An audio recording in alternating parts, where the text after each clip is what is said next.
Now looking at system 2 is apply system thinking. So what is system thinking? And before what is system thinking, what is a system? So a system is something that's made from a lot of parts. So we say an education system is basically made of all the parts that make education possible within like a certain geographic space, a country.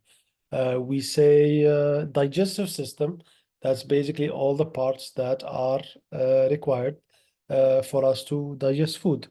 So we say transportation system, that's basically all the parts necessary for people and for goods to basically move around, transport from one place to another. So basically a system is something that's made from multiple parts.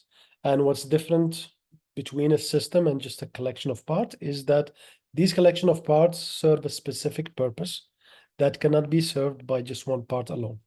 As in digestive system, you cannot digest with the stomach alone without the mouth and the teeth and well, I'm not a doctor, but every basically organ that's needed for the digestive system is required for that digestion to occur. And the same thing for transportation. You need road, you need gas, you need the people who are driving, you need the traffic laws. All of these things are needed for you to be able to transport from one place to another. No specific part by itself can deliver you the value of basically transportation or digestion alone. You need all the parts working together to produce that value. So that's the definition of a system.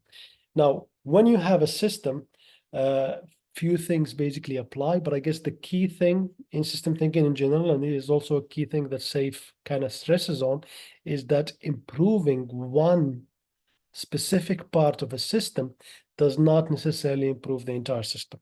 And here, the example that I would give is, let's say we have a system which is a car. And a car is a system because it's made of multiple parts. And all of these parts allow me to basically move from one place to another. Like I use the car, the purpose of the car is for me to drive it around. Now, if, for example, somebody's job was to basically improve one tire of the car. So they go to the tire and they try to basically tweak it. They improve its performance. They reduce the basically friction. And now this tire is faster. The other three tires are still the same speed. So if one tire becomes faster, does the car improve? Now, if you think about it, the car is going to become unstable because one tire faster than all the other three is going to make the car a little bit unstable. So think of it in a similar sense when you have a system. If you improve just one part without looking at the other part, without trying to basically balance the relationship out, then you're not necessarily improving the system, and chances are you might be actually ruining the system. So that's why for example, in our sense is basically a company is a system, as in the HR department alone does not produce value to the company. The development alone does not produce value. The QA department alone does not produce value. The marketing department alone, the sales department alone, none of these alone produce value to the company. What you need is the collection of all these departments together. So if you have an improvement initiative that aims at improving only the sales department and only looks at the sales department, that doesn't necessarily mean we're improving the company.